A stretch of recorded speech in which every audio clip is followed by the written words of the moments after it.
Today we'll be taking a look at diagnostics on this Whirlpool electric dryer.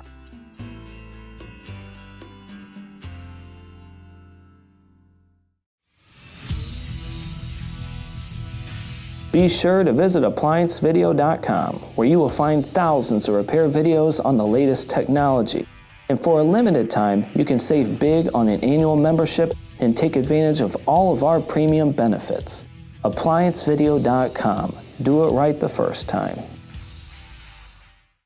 To enter diagnostics, you will have to press a sequence of buttons. Pick 3 buttons on the top and press them 1, 2, 3, 1, 2, 3, 1, 2, 3. And then the LED should illuminate and show you that you are in diagnostics. Now, in order to navigate through diagnostics, there are 4 buttons. We have exit, left, right, and enter. So we'll go ahead and press enter.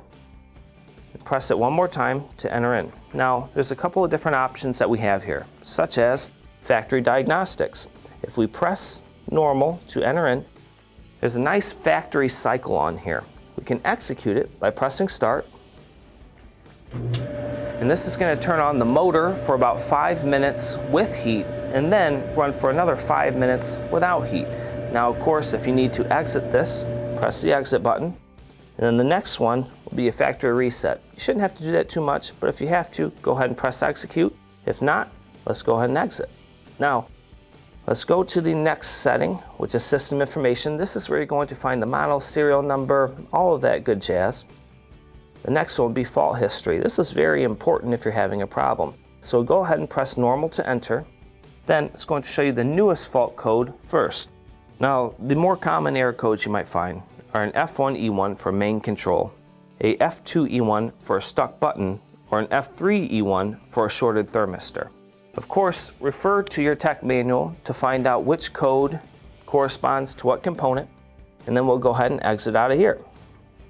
Now, the next thing that we're going to have is service diagnostics. We can press it, and it'll give you an HMI test, sensor feedback test, as well as another diagnostic cycle.